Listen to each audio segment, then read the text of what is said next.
마태복음 14장 30절에서 31절, 제목은 인생의 풍랑이라고, 인생의 폭풍이라고 제목을 정해봤습니다. 마태복음 14장은 이제 서두에 세례 요한이 참수당하는 사건을 시작으로 이야기를 끌어갑니다. 그래서 이제 핍박이 이제 고조되어 가는 과정에서 예수님께서 그 얘기를 듣고 기도하러 한적한 곳에 가야겠다 생각을 하셨던 것 같아요. 그래서 사람이 드문 기도하시는 곳으로 향해서 가셨어요. 근데 사람들이 어떻게 들었는지 그 소문을 듣고 예수님을 따라왔고요. 그때 사람들이 따라온 것은 병자들에 대한 어떤 관심 때문이기도 합니다. 마태복음에 보면 서두에서 이미 기록을 하고 있기 때문에 4장과 5장은 분위기 자체가 틀리다는 얘기를 제가 말씀을 드렸죠. 4장 마지막 부분까지는 각종 쉽게 말해서 정신병부터 귀신 들린 자, 쉽게 말하면 지금은 정신병이겠죠. 귀신 들린 자, 절른 자, 눈먼 자, 하여튼 별의별 환자가 다 오고 주님께로 나와서 그 갈릴리 주변으로 일단 우리가 모르는 지명을 수도 없이 기록하면서, 그러니까 이스라엘 지역에서 올 수 있는 데는 거의 다 왔다라고, 그 갈릴리 호수 주변에 있는 마을들은 다 어떤 사람들이요? 병자들이, 문제가 있는 사람들이 왔다. 그리고 그 문제를 해결받았다라고 4장까지 정리하고 5장에 딱 들어서면서 5장은 분위기가 달라져요. 물론 제자들도 목적이 있겠지만 4장까지는 분명히 목적이 있는 사람들, 주님이 해결해 주셔야 되는 문제가 있는 사람들이 모였단 말이에요. 그런데 5장은 예수께서 산에 가 앉으시니, 이게 언덕이라는 단어를 쓰셨고요. 그 언덕에 앉으시니 이렇게 제자들이 나온지라라고 말하고 있습니다. 그러니까 문제가 있는 사람이 온 게 아니고 그때는 소수의 주님의 말씀을 사모하는 자들이 모였다는 얘기입니다. 여기 갈릴리로 오니까 많은 사람들이 또 몰려오는데, 이미 예수님을 다 알고 있는 분들이 그 전에 그 놀라운 일을 행하신 그 주님이 오셨다는 걸 본 사람이 아마 소문을 냈겠죠. 그러니까 또다시 문제들이 있는 사람들이 또 모이기 시작했고요. 특별히 그 중에는 이제 요한이 참수를 당하고 갈 곳을 잃은 요한의 제자들이 일부 포함되어 있었습니다. 근데 왜 요한의 제자들이 글로 왔냐면, 그쪽은 헤롯이 관할하는 지역이 아니고 총독이 관할하는 관할구역이 틀려져서 이쪽으로 피나는 거예요. 쉽게 말해서 자기의 스승이 참수돼서 죽었는데 제자들이 어떻게 거기 있겠어요. 요한을 장례를 치르고 왔는데 마침 주님이 거기 계시니까, 그렇게 해서 주님의 제자가 된 제자도 있잖아요.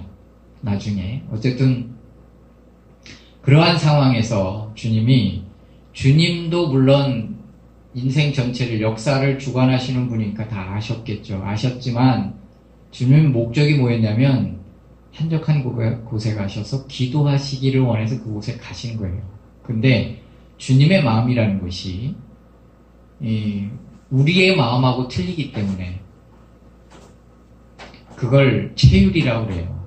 체율은 뭐냐고요? 체율은 신경적으로 통한 거예요. 그러니까 부모가 자식을 불쌍히 여기는 거하고는 좀 차원이 틀려요.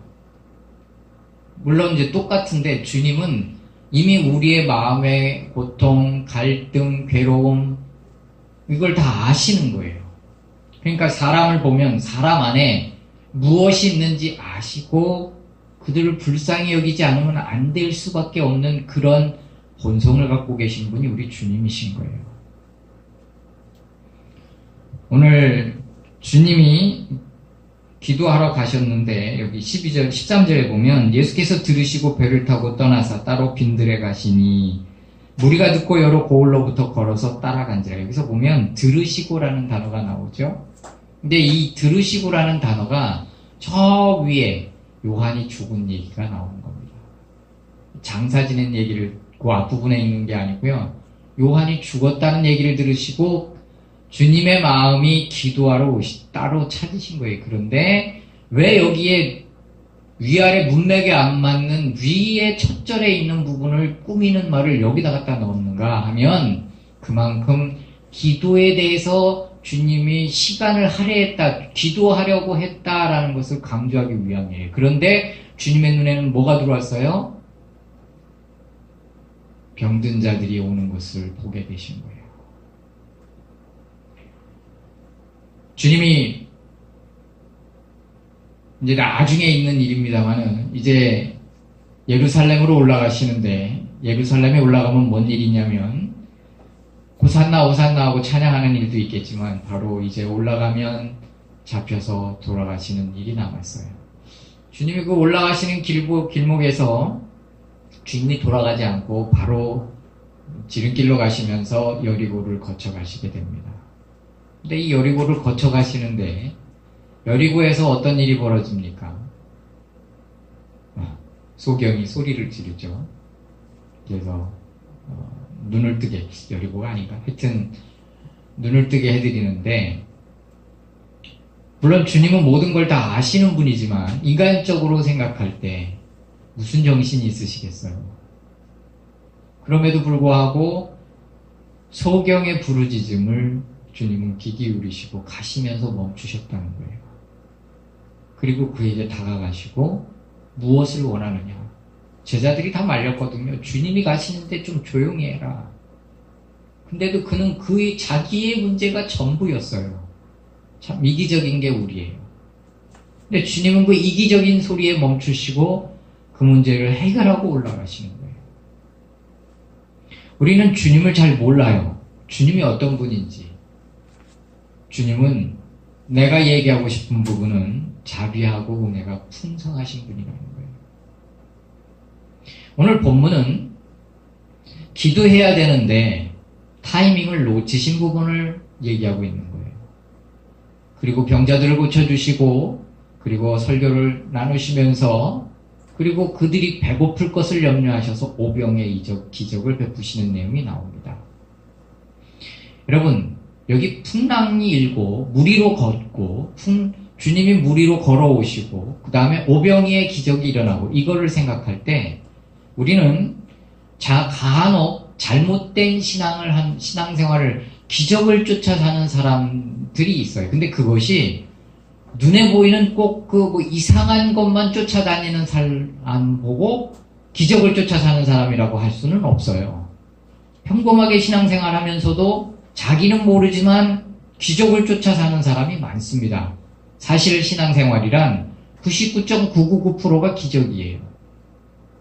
우연처럼 보이는 기적들로 가득한 게 진짜 신앙생활이에요. 그런데 기적을 쫓아 사는 사람에겐 하나님이 기적을 베풀지 않아요. 우리 어렸을 때 잘못된 예화 중에 하나가 뭐가 있냐면 예수님이 이제 산에 올라가신다고 그러니까 제자들 보고 돌멩이를 하나 들고 가라고 그랬대요.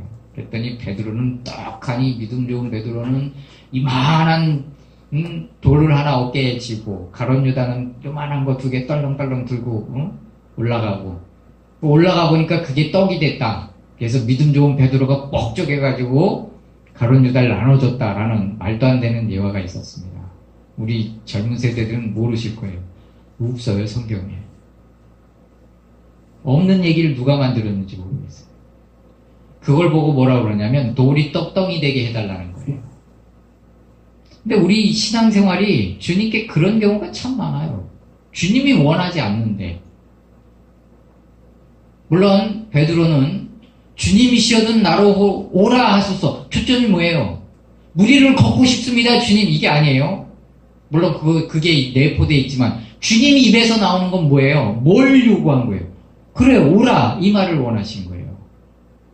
주님의 명령이 우선이다 이 말이에요. 근데 우리는 뭐예요?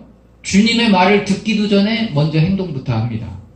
그리고 뭔 문제가 생기면 주님 수습해 주세요라고 주님께 내밉니다. 이걸 돌이 떡덩이 되게 해달라는 신앙이라는 거예요. 많습니다. 정말 많아요. 어떻게 예를 찾아 할 수는 없지만 이런 잘못된 신앙관을 물론 우리의 삶에 필요한 것을 주님께 구하지 말라는 얘기가 아니에요. 우리 은총이가 대학교를 갔습니다. 학비 하나님께 구하는 건 우리 힘으로 열심히 일해서 벌어서 내면 되지만 그게 만약에 한계점이 안 된다 할 때는 어떻게 해야 돼요? 하나님께 기도하는 거예요. 이걸 돌이 떡덩이 되게 해달라는 얘기가 아닙니다.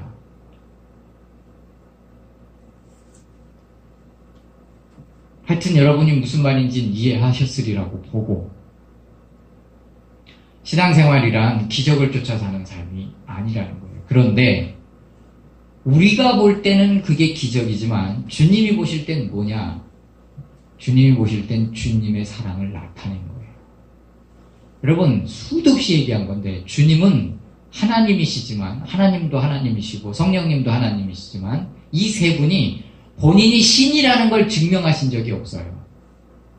증명할 필요가 없기 때문에. 네가 하나님이어든 내려와 봐라. 거기에 대해서 묵묵부답하셨어요. 증명할 필요가 없기 때문에. 그런데 주님이 당신의 신성을 나타낼 때는 어느 때냐? 당신의 백성들이 정말 하나님이 기적이 아니면 안 될 때. 여러분, 오병이어의 기적 어떻게 생각하면 한 끼 굶는다고 물론 며칠 굶는 사람도 있겠죠. 근데 주님이 그 돌아가는 길목에서 굶어서 가는 그 사람들의 뒷모습을 주님의 마음이 허락지 않은 거예요. 난 하나님이니까 먹여, 이게 아니다 이 말이에요. 주님은 그들을 불쌍히 주시고 먹여서 보내야 하기 위해서 그게 자연스럽게 나타난 게 우리 눈에 볼 땐 기적이란 말이에요. 그리고 주님이 제자들에게 가라 그러셨어요. 흩어보내셨어요. 왜 그랬는지는 다 아시죠? 사람들이 자기를 왕으로 삼으려고 했거든요. 먹고 배부르니까. 다른 성경을 보면 너희들이 나를 왕으로 삼으려는 것은 기적을 본 게 아니고, 똑같은 기적을 해석을 어떻게 했냐면 먹고 배부른 까닭이니라.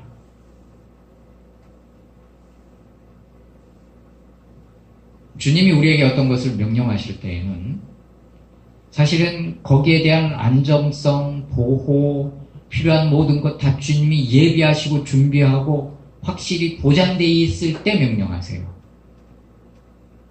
근데 왜 풍랑일까? 왜 풍랑일까? 이걸 이찬수 목사님은 이렇게 해석을 하셨더라고요.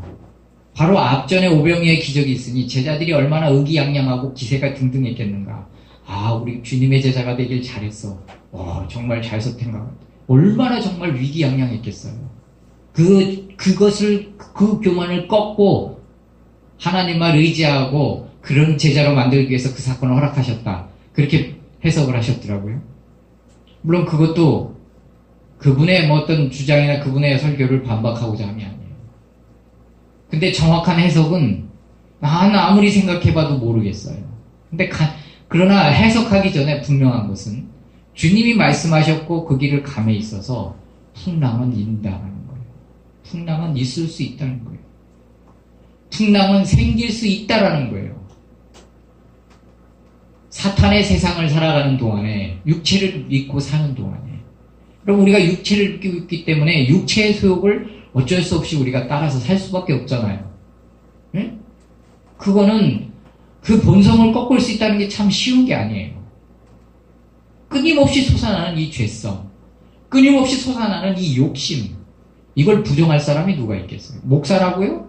목사라고 그걸 부정해요? 못해요. 사람은 다 똑같은 거예요. 다 방구 끼는 사람들이고요. 다 먹어야 사는 사람들이에요. 그런데 왜 풍랑일까? 아무리 생각해도 답을 못 찾겠어요. 물론 그 의미도 있겠지요. 그 의기양양한 제자들이 이건 뭐지? 이렇게 생각했을 거 아니에요. 주님이 가라고 하셨는데 왜 풍랑이 이렇게 일까?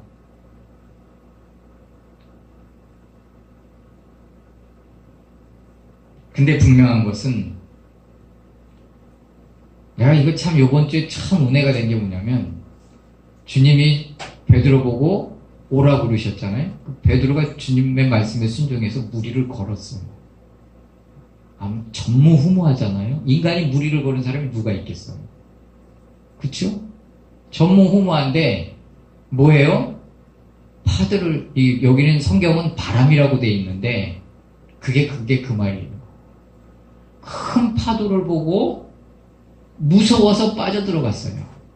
근데 어디에 제가 충격을 받았냐면 성경에 없는데 베드로는 그걸 보고 무서우니까 빠져드는데 아무리 믿음 좋은 사람이라도 만약에 나라도 아니 나 같은 사람 말고 정말 하스데반 선교사님 같은 분이나 뭐 하여튼 조용기 목사님이나 뭐 하여튼 이 오카노 목사님 같은 분이나 하여튼 뭐 대단한 목사님이 주님이 오라 그래가지고 우리를 걸었다고 치자고요. 그분도 만약에 파도를 보면 안 빠져들까? 뭐 그분들은 안 빠져들 수 있겠지만 난 100% 빠져들 거라고 봐요. 얼마나 무섭겠어요. 여러분이라고 안 빠져들겠어요? 무서워요. 근데 뭐냐면 이번 주에 제가 큐티를 하면서 이게 뭐가 마음에 확 와닿냐면 주님도 그 파도를 보셨다는 거예요. 성경에 없어요. 베드로도 그 파도를 봤지만 주님도 그 파도를 봤다는 거예요. 베드로는 그 상황에서 뭐 하고 있어요? 빠져들어가고 있지만 주님은 그 상황에서 뭐 하셨는 줄 아세요? 달려가셨어요. 즉시 손을 내미신이라는 단어가 즉시라는 말이 급박하게 빨리 가서 구해줘야 되는 상황이라고 번역되어 있어요. 주석을 보면. 베드로는 그 파도를 보고 빠져들었고 주님은 그 파도를 보고 베드로를 향해서 달려가셨어요. 우리 인생에 파도는 안 칠 수 없어요. 그리고 뒤라서 믿음이 있어서 그 파도를 보고 안 빠져들겠소. 그럴 사람도 있겠지만 주님은 왜 의심하였느냐라는 말이 이게 왜 마음이 나뉘었느냐라는 말이에요. 주님만 봐야 되는데. 근데 주님이 그렇게 꾸중을 하시지만 주님이 하시는 일은 뭐예요? 주님이 베드로를 붙잡으시잖아요. 그거면 된 거예요. 주님이 분명 가라고 했으면 순탄히 가야 되는데 파도가 친단 말이에요. 근데 결론은 뭐예요? 주님은 가장 그들을 보고 계셨고 주님이 그들을 분명히 죽게 내버려 두지 않고 구원하신다는 거예요. 할렐루야. 여기 갈릴리 바다에 풍랑의 특징이 있습니다. 이스라엘 사람들은 이 풍랑을 이름을 이렇게 지었어요. 유라굴라 광풍이라고 이름을 지었어요. 그래서 광자를 써서 미친 바람이라고 애들은 지었어요. 근데 왜 이렇게 지었냐? 이 유라굴라 광풍은 정말 자주 발생하는데 언제 어디서 발생할지 모르고 순식간에 발생하고 순식간에 없어요. 그러니까 미국의 허리케인, 우리 은서가 태풍과 허리케인의 차이를 몰라서 저한테 물어봐서 알려줬어요. 태풍은 우리나라 한반도, 일본 뭐 전체로 덮을 수 있는 게 어마어마하게 큰 바람 소용돌이가 태풍이고 허리케인은 그냥 크기는 별로 안 크지만 그 주변은 다 이렇게. 근데 갑자기 생겼다 갑자기 없어져서 어디에 생길지 언제 없어질지 모른다. 유라굴라 광풍도 마찬가지. 이거는 이제 그 이스라엘 지역에 있는 독특한 지형 때문에 생기는 바람인데요. 사방이 다 바다 산으로 둘러싸여 있는 이 갈릴리 호수가 바람이 없이 청명한 하늘이 이렇게 멀쩡하고 햇빛이 쨍쨍 찌던 날에 갑자기 조금씩 바람이 불기 시작하더니 바람이 나가질 못하고 돌기 시작하다가 갑자기 비바람이 치고 저기압이 형성되면서 막 폭우가 쏟아지고 비바람이 몰아치고 뒤집어지는 막 배가 뒤집어지는 그래서 광풍이라고 이름을 지은 거예요. 언제 생길지 어떻게 발생할지 이게 분간을 못. 우리 인생하고 똑같은 거예요. 어디에 광풍이 언제 어떻게 일어날지 몰라요. 근데 주님이 가라고 하셨단 말이에요. 그렇다면 주님의 보호와 주님의 시선과 주님의 모든 것은 우리와 함께 계시는 거예요. 그러면 결론을 향해서 가면 주님이 배에 오르시기 전에 사람들이 저기서 허영게 이렇게 오니까 유령이라고 생각을 한 거예요. 그래서 막 소리 지르고 그랬을 때 주님이 두 말을 하십니다. 두려워하지 말라. 안심하라. 내니 두려워하지 말라. 근데 안심하라 라는 말은 용기를 내라 라는 말이고요. 두려워하지 말라는 말은 두려움에서 빠져나오라는 말입니다. 근데 두 가지를 이렇게 한꺼번에 얘기하시니까 주님이 얼마나 그들을 향해서 깊은 마음을 갖고 계신지를 보여주고 있죠. 결론은 뭐냐면 주님이 가장 힘들 때 주님은 그렇게 말씀하신다는 거예요. 주님이 곁에 계신다는 거예요. 주님이 보고 계신다는 거예요. 할렐루야.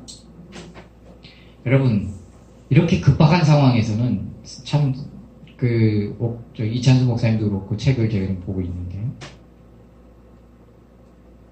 배가 갈릴리 호수 한 중간쯤 갔을 때부터 광풍이 일었답니다. 그리고 새벽 3시부터 6시 사이를 사경이라고 해요. 그럼 초저녁에 보냈는데 이미 도착해서도 남을 시간인데 못해도 3-4시간은 지금 파도와 싸우고 있었다는 얘기예요. 가지도 못하고. 왜 주님이 그걸 보고만 계셨을까?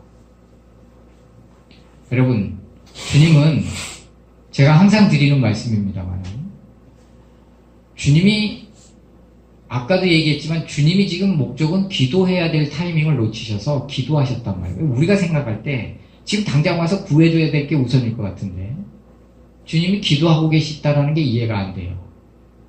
그죠? 근데 내가 곰곰이 생각하고 해서 결론이 뭐냐면, 여러분, 역사를 놓고 볼 때나 성경의 가장 중요한 시점에서 주님이 등장하셔야 될 등장에 등장하지 않는 경우가 참 여러 번 있었어요. 제가 수도 없이 얘기한 것 중에 하나가, 예수님이 이 땅에 오시기 전에 이스라엘은 400년 동안 선지자도 없는 하나님의 말씀에 암흑기를 보내요. 그러면서 그들은 더욱더 하나님에 대한 열망을 갖고 살아가요. 이상한 얘기지만 선지자가 세워지지 않는 그 400년 동안에 이스라엘 백성들은 곳곳에서 랍비를 중심으로 메시아 대망 사상이 더 불타오르고 있었어요. 그러면 주님은 그 400년 동안 뭐 하셨느냐? 주님이 가장 많은 일을 하셨어요. 알렉산더 대왕이라는 사람이 일어나서 전 세계를 통일했고요. 그 다음에 그 알렉산더 대왕이 일어나면서 전 세계를 통일하면서 무엇을 했냐면 문화를 통일해놨어요. 세계를 제패하면서 그래서 우리가 그 소크라테스니 이런 사람들의 철학자들, 이 헬라어가 이때 전 세계에 퍼진 거예요. 그 지역을 중심으로. 그 다음에 누가 일어나요? 그 나라를 로마가 아주 조망만한 나라가 로마가 일어나서 전 세계를 제패하면서 로마는 뭘 했냐면 전 세계에다 도로를 닦았어요. 해상로를 만들어 놓고 도로를 만들고, 그리고 주님이 딱 등장하시니까 통일된 언어와 준비되어진 도로를 통해서 복음이 전 세계에 순식간에 퍼지는 거예요. 이건 일반 역사적으로 놓고 성경학자들이 해석한 해석 방법이고요. 주님이 뭘 하고 계셨냐? 주님이 가장 많은 일을 하셨다. 참 나사로 죽음하고는 좀 다른 부분입니다만은 그 모르드게의 등장도 마찬가지고요. 모르드게가 지금 자기만 죽으면 모르지만 자기 민족 전체가 다 죽게 생겼잖아요. 근데 주님은 뭐 하셨는가? 그거는 우리가 잘 알고 있어요. 성경에 기록되어 있으니까. 그날 뭐 했어요? 주님이 왕으로 잠을 재우지 않으셨어요. 그리고 역대 일기를 보게 하시고 모르드게가 자기를 구원해 준 사건을 발견하게 하고, 주님은 사실은 모든 일을 다 준비해 놓고 일하고 계시고 등장해야 될 때 주님은 타이밍을 기다리고 계시는 거예요. 조금 더 빨랐으면 어쩌면 문제는 빨리 해결됐겠지만, 모르드게가 그렇게 극적으로 등장하고 모르드게가 그렇게 극적으로 왕이 내려준 조복과 면류관을 쓰고 등장하진 않았을 수도 있어요. 주님은 가장 적절한 타임을 아세요. 나사로도 마찬가지로 병들었다고 수신을 받았을 때 주님은 가지 않으셨어요. 기다리셨어요. 죽기를 기다리신 거예요, 쉽게 말해서. 그리고 가셔서 죽은 자를 살려내셨어요. 그 가족들은 가장 슬펐고 가장 힘들었지만 반대로 죽은 자가 살아나는 경험을 누가 했겠어요, 그 시대에. 가장 큰 선물, 가장 큰 은혜를 받은 인물들 중에 하나가 됐어요. 우리는 풍랑이 일기를 원치 않아요. 이렇어도 빨리 그 풍랑이 장잔하길 바라요. 그리고 주님께 매달리고 우리가 할 수 있는 방법을 다 동원해봐요.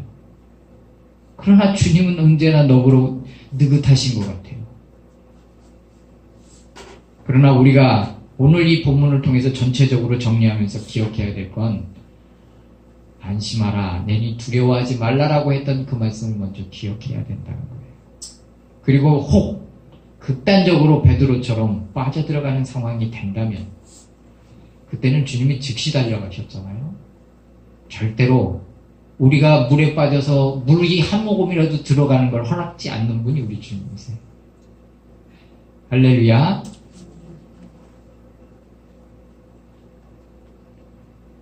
여러분이 하나님의 말씀에 순종해서 순종의 길을 걷기를 바랍니다.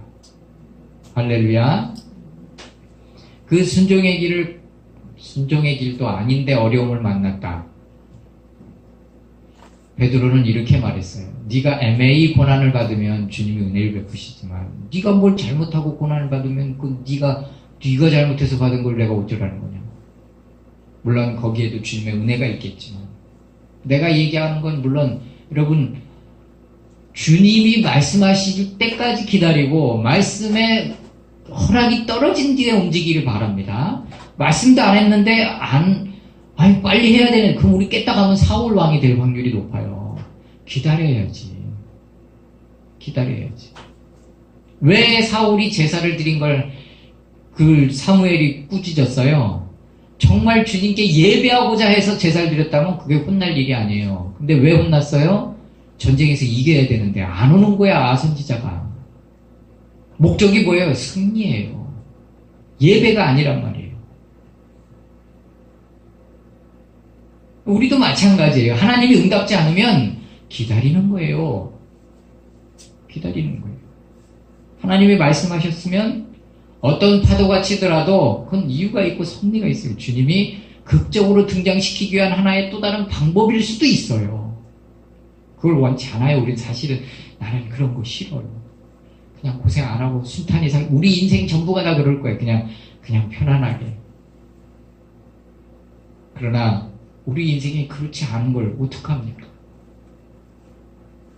그러나 분명한 건 그 파도 가운데 주님이 정말 그 파도를 보신다는 거예요.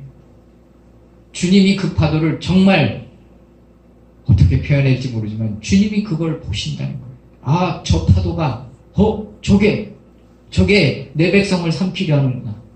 저것이 내 백성을 삼키려 하는구나. 오늘은 주님의 은혜에 대해서, 주님의 자비하심에 대해서, 주님의 사랑에 대해서 얘기하고 있는 거예요. 주님이 자기를 증명하기 위해서 무리를 걸으신 게 아니에요. 주님은 질서의 하나님이세요. 온 우주 만물이 돌아가는 걸 보세요. 자연이 바뀌는 걸 보세요. 주님이 오병이어 기적을 베푸실 때도 뭐라고 그러셨어요? 무리로 나뉘어서 앉게 하라. 질서를 갖게 하라 이거예요. 와서 먹게 안 하셨어요. 주님이 떼어주시는 대로 나눠 먹었어요. 근데 주님은 질서를 어지럽히는 게 두 가지가, 지금 오늘 얘기한 것 중에 두 가지 뭐예요? 죽은 자를 살리는 거. 그럼 죽은 자는 죽어야 되는 거예요. 무리를 걸으시는 거, 그건 있을 수 없는 일이에요. 주님이 창조하신 물리 법칙에 어긋나는 거예요. 근데 왜 그걸 깨셨어요? 왜 해를 멈추셨어요? 자기 백성이 위급하거든요. 주님은 기적을 베풀어야지가 아니에요. 주님이 하시고자 하면 뭐든지 다 하세요. 그냥 주님이 사랑을 나타내시는 거예요. 그 주님이 저와 여러분을 사랑하세요. 할렐루야. 우리는 어려우면 주님의 사랑을 의심해요. 죄를 지어도 주님의 사랑을 의심해요. 부족해도 주님의 사랑을 의심해요. 그건 우리 생각이에요.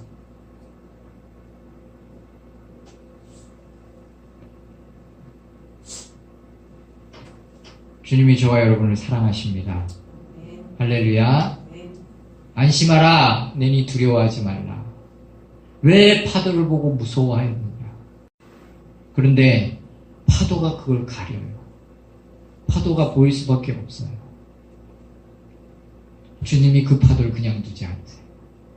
그리고 배에 오르시고 성경에는 없습니다만은 바람과 파도를 뭐라 하셨겠죠. 잔잔해지잖아요. 우리 주님이 우리 곁에 계세요. 우리 주님이 우리와 함께 계세요. 할렐루야. 무식하란 얘기가 아니에요. 그러나 담대하고 평안할 필요는 있습니다. 할렐루야. 어깨 피고 살 필요는 있습니다. 한 주간 개인적으로 저도 참 많은 문제와 싸우느라고 힘들었습니다. 아마 우리 은서도 사무실에 오면 이전과 다른, 이제 설명을 했으니까 아는데 그래도 예전과 다른 아버지의 모습을 보고 정신이 좀 빠져 있거든요. 어디 한 군데만 집중하고 있고. 싸우느라고 정신이 없었는데 그건 하나의 과정이고요. 잠을 못 자고 새벽에 일어나서 하나님과 곰곰이 조용히 몇 마디 나눠보기도 하고, 이 파도는 무슨 의미일까? 나 싸우는 거 싫은데 또 싸워야 되고. 그러나 분명한 건 주님이 그 파도를 보신다는 거예요. 나만 보는 게 아니에요. 할렐루야. 여러분의 삶의 파도는 뭐가 있습니까?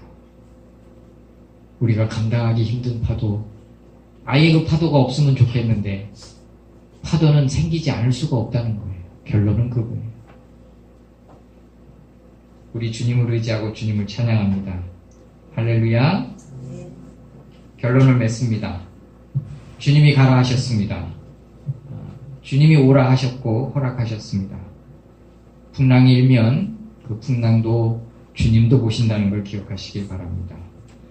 급한 문제는 주님이 즉시 달려오시고요. 그렇지 않은 문제는 주님의 뜻과 섭리가 있는 문제입니다. 그래서 반드시 그것을 선용하셔서 더 큰 선물을 우리에게 주시고자, 늦어지는 것은 주님의 일하심이 더 크기 때문에 주님도 일하고 계심을 믿고 신뢰하기를, 내니 안심하라, 두려워하지 말라 라는 그 말씀을 마음에 새기고 승리하는 저와 여러분이 되기를 바랍니다. 할렐루야. 기도하겠습니다. 우리는 조급하지만 그래도 결국 주님의 손길을 우리가 느끼게 됩니다. 그 손길을 찬양합니다. 파도가 우리를 삼키지 못하게 늘 보고 계신 그 주님을 찬양합니다. 우리 곁에 계신 주님을 찬양합니다. 감사하며 예수님의 이름으로 기도드렸습니다.